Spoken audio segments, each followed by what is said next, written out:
Assalamualaikum, jumpa lagi dengan Arsi Channel. Pagi ini aku sudah ada di airport nih teman-teman. Aku disuruh sama agent untuk menjemput teman kita orang Filipin, baru datang dari Filipin. Dia nyampe di sininya jam 9.45.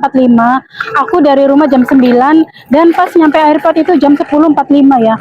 Karena tadi sempat mampir di Seven beli minuman gitu, terus ngisi patadong, dan tadi nunggu bisnya lumayan lama. Kayaknya bisnya baru pergi, akunya baru berdiri di situ, jadi nunggu bisnya tuh ya ada 15 menitan sih, makanya harusnya sih 1 jam juga nyampe ya perjalanan itu. Oke lah teman-teman, kita langsung aja ke lantai bawah, tempat kedatangan ya. Nah ini pagi hari jam 10 lebih 15, di airport sudah rame ya. Kita akan turun dari liftnya di sebelah sana. Nah, aku nunggunya di sini ya teman-teman, di kedatangan B. Kayaknya orangnya tuh masih ngantri di imigrasi ya. Tadi sempat takut telat ya, ternyata belum telat sih. Agent udah nanya-nanya terus, kamu udah keluar belum? Sudah sampai mana? Kata teman aku yang biasa jemput sih, itu ya, biasanya merekanya tuh ngantri di imigrasi lama, terus juga ngantri ngambil koper biasanya ya. Jadi alhamdulillah belum telat ya, ini jam 10 lebih 15 pas aku nyampe sini. AT-nya kalau dari pesawat turun jam 9.45, sekarang udah jam 10.45 ya, tapi belum kelihatan orangnya. Memang sih ngantri di imigrasi biasanya lama ya, nyari koper juga biasanya lama. Ini orang-orang udah kelihatan keluar, tapi si AT-nya belum keluar. Aku dari kemarin udah ngubungin sih, udah WA, udah ngasih tahu kalau aku yang akan jemput. Kemudian tadi pagi juga udah aku kirimin fotoku, biar orangnya nggak nyari-nyari. Namun memang belum keluar ya. Akhirnya aku duduk ya teman-teman. Berdiri tadi 15 menit ada, mungkin lebih, kayaknya capek banget. Aku lihat dari sini kok kelihatan kalau orangnya keluar. Kayaknya yang udah keluar nih bukan pesawat Filipin kayaknya. Semalam itu aku nonton itu loh, sidang pra peradilan hasil keputusannya Peggy Setiawan, dan ketok palunya alhamdulillah pra peradilannya itu diterima dan status tersangkanya itu tidak sah demi hukum, kata hakimnya Bapak Eman Sulaiman. Masya Allah, salut banget ya. Di tengah ketidakpercayaan publik kepada pemerintah Indonesia, terutama kepolisian dan juga hakim dan jajarannya, masih ada hakim yang begitu adil dan memihak kepada rakyat kecil ya. Aku salut banget sama Peggy Setiawan ini, banyak sekali pelajaran yang bisa kita ambil ya. Dari pengamatan aku, karena aku selalu mengikuti kasusnya Vina itu ya, sampai berita-berita yang lain itu terabaikan. Menurut aku Peggy itu ya, orangnya tuh sangat baik. Mungkin dengan cara ini Allah mau mengangkat derajat Peggy Setiawan dan keluarganya ya. Kenapa Allah begitu menyayanginya? Karena Peggy ini orangnya sangat agamis ya, dekat sekali dengan agama. Pertama, dia itu tidak pernah ketinggalan sholatnya, itu diceritakan oleh ibunya, dan bukan cuma oleh orang tuanya, oleh teman-temannya juga, saudara-saudaranya bilang kalau Peggy itu dimanapun tidak pernah tinggal sholat walaupun sedang bekerja gitu ya. Nah kemudian yang kedua, dia juga sangat berbakti sama orang tua ya, dimana semenjak kecil dia itu menjadi tulang punggung keluarga ya. Jadi dia bekerja itu bukan untuk dirinya sendiri, sangat mementingkan kebutuhan keluarganya. Jadi selain berbakti sama orang tua, dia juga sangat menyayangi adik-adiknya ya. Dia bilang kalau adik-adiknya itu bagian dari penyemangat hidupnya. Sebenarnya dia itu public speakingnya bagus banget, cuman mungkin karena itu jadi kesannya ngomongnya terlalu cepat semalam itu ya, setelah konferensi pers itu ya. Sebenarnya dia itu pinter ngomong gitu ya, bisa ngomong di depan publik itu bukan semua orang bisa melakukan ya, apalagi di syuting banyak wartawan, tapi di situ dia bisa menjelaskan gitu, bahwa impian selanjutnya dia itu hanya ingin melanjutkan hidupnya dengan tenang, menggapai cita-citanya, membahagiakan keluarga. Dia bilang kalau keinginannya saat ini jika dikasih rezeki banyak itu ingin membangun sebuah masjid atau tempat ibadah di kampungnya sana ya, di Cirebon. katanya begitu. Nah, selain dia berbakti sama orang tuanya, menyayangi adik-adiknya, dia juga sholatnya tidak pernah ketinggalan, ibadahnya, taatnya itu patut diteladani banget ya. Dia juga orang yang sangat legowo ya, bisa kita lihat dia dari kampung ikut sama bapaknya, yang di situ bapaknya itu sudah punya istri muda.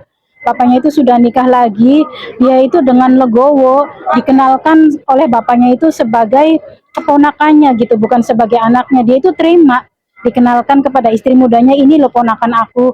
Dia itu nggak ada dendam sama istri mudanya. Dia juga terima dikenalkan sebagai keponakan, bukan sebagai anak loh ya. Itu kalau aku jadi anaknya, aku nggak mau dong. Aku kan anakmu, kenapa dikenalkan sebagai keponakan gitu ya. Tapi si Peggy ini legowo ya, dia itu lebih memikirkan yang penting aku bisa kerja, yang penting aku bisa menafkahi keluargaku, menyekolahkan adik-adikku, memberi makan ibu dan adik-adikku. Itu pikiran yang sangat dewasa di usianya yang masih begitu muda ya. Dan itu nggak semua orang bisa melakukan loh, salut banget. Patut kita contoh ya. Jadi mengesampingkan emosi, mengesampingkan perasaan-perasaan yang lain demi mementingkan yang lebih bermanfaat, yaitu menafkahi keluarganya. Dia ikut bapaknya bekerja, sementara melihat bapaknya itu sama istri mudanya ya. Kemudian ibunya di kampung bekerja keras untuk menghidupi adik-adiknya juga. Itu benar-benar legowonya tuh udah kelas senior ya. Salut banget pokoknya sama Peggy. Semoga setelah ini kehidupannya lebih baik lagi ya, diangkat derajatnya, karena susahnya sudah, sengsaranya sudah ya, dari pengakuan ibunya semenjak kecil membesarkan keempat anaknya sendiri tanpa figur seorang suami gitu ya. Sampai Peggy masih usia anak-anak sudah merantau untuk menafkahi keluarganya. Pokoknya aku setiap kali nonton itu tuh sedih banget ya. Semalam juga nonton berulang-ulang, tetap aku tuh nangis bener, banjir air mata. Ya alhamdulillah ya. Semoga dengan kasusnya Peggy ini tersangka-tersangka yang lain juga dapat keadilan. Apakah mereka memang pelakunya atau salah tangkap? Kalau memang mereka korban salah tangkap, semoga ada keadilan untuk mereka segera dibebaskan, sebagaimana Peggy juga sudah bisa bebas ya.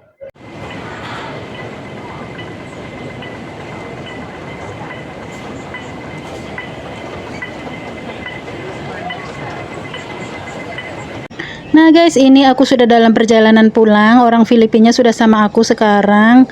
Alhamdulillah, akhirnya setelah menunggu hampir 2 jam ya. Dan ini perjalanan dari airport menuju Mongkok. Memang pantas Hong Kong ini dijuluki negara beton ya. Pembangunannya semuanya pakai beton. Ini tuh anti badai, anti gempa. Kokoh banget ya.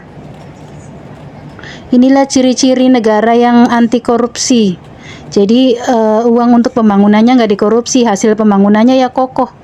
Bertahun-tahun, puluhan tahun pun nggak akan runtuh.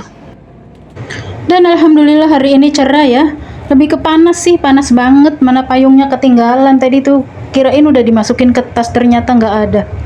Di Hong Kong itu mau hujan mau panas, payung itu nomor 1, nggak boleh ketinggalan ya.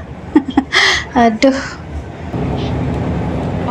Nah, jembatan yang bisa teman-teman lihat itu namanya jembatan Singma, yang menghubungkan Singyi dan Mawan.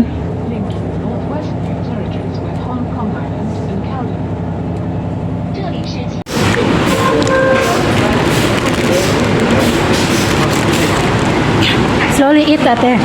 We have 1 hour here. I am 1 month no working.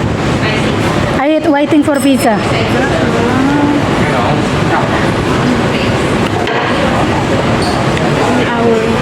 Staying here? Yeah, 1 month no working. I take care Kung Kung, take care elderly, but he passed away. Then I change employer. So now 1 month waiting for new visa. So I part time pick up you for the agent. Yeah, I part time. Yeah. Wow. Nice. Okay, man eat. So you are from? I'm Indonesia. Yeah. So you look Filipina. You're Filipina. How long you at get the airplane? 3 hour? No. 1 hour and 45 minutes. Our flight is delayed in maybe 30 minutes. 30 minutes? 7:15 our